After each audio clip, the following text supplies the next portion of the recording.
Okay,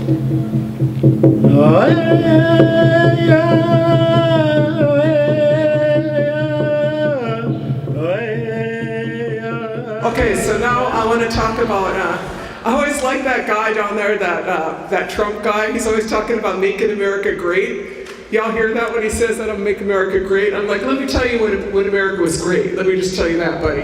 So when you had 8,000 varieties of corn, right? That's great. Tremendous agrobiodiversity. 8,000 varieties of corn. I even got one of my corn here from my field. I picked, wait here.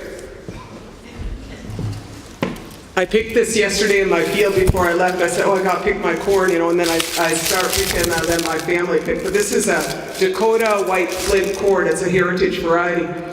But my point is a couple of things. One is that's when America was great, when there's 8,000 varieties of corn. And part of that, like, as you reflect on how to discuss Indigenous people, like, those 8,000 varieties of corn were developed by Indigenous people. And a lot of the people who develop those corn varieties are actually women.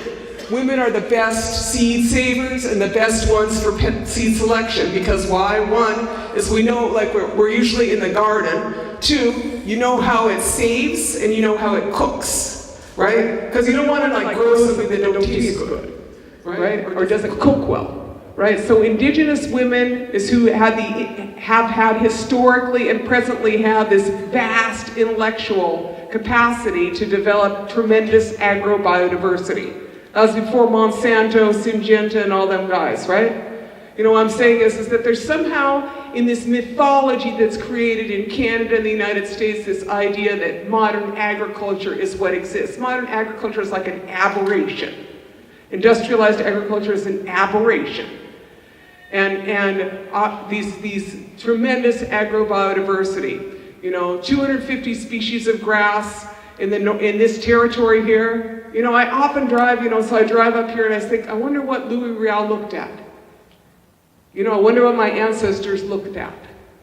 I wonder what they all looked like. Some of my ancestors came up from here too. Obviously, I'm a LaDuke, right? So some of my ancestors came down from over here too.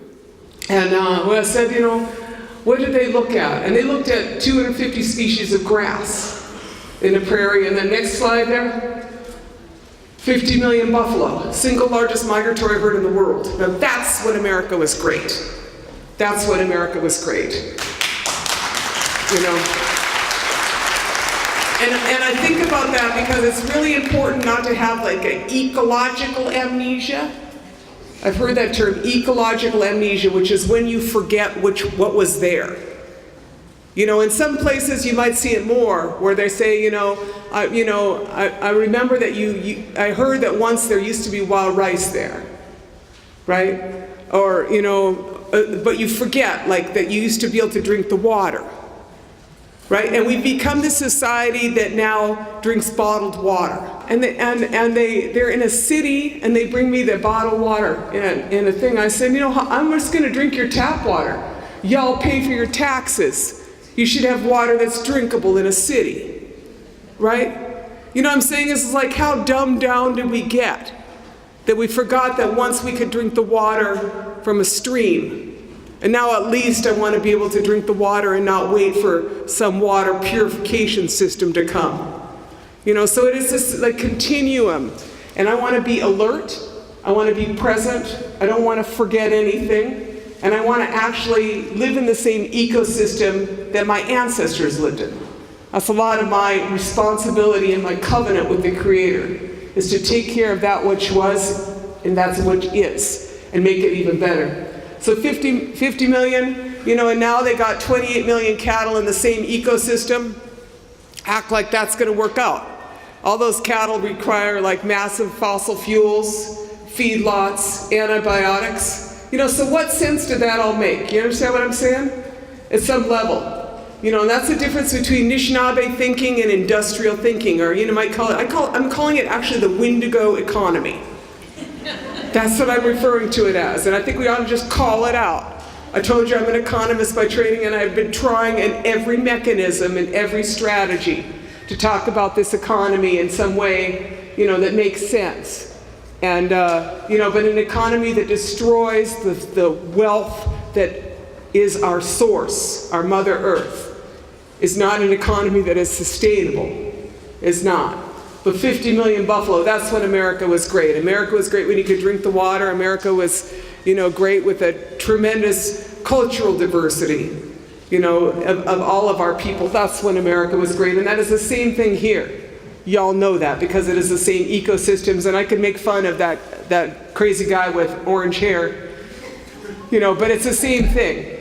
It's the same thing of a system that forgets like the foundation. And so part of, as I think about what to talk about to Indigenous youth or to all youth, because it is our responsibility to raise coherent children. Like my retirement plan is trying to raise coherent children. What I'm saying is I'm not rich. I'm not going to have a lot of money socked away, but what I want is to not be stressed out because I haven't done a good enough job, and I know all those hard times these kids have. I know that. I try to buffer that best as I can. But it is our responsibility to not raise idiots in these school systems. And I'm full on saying that, man, because,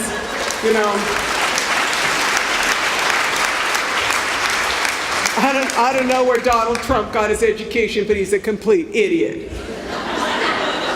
I'm saying, and that's a disservice to all of us. If non-native kids or whoever it is gets out of these schools and they have no idea of history, no idea of place, no idea of the intersection between all of these issues in the present time, because this isn't history, this is now.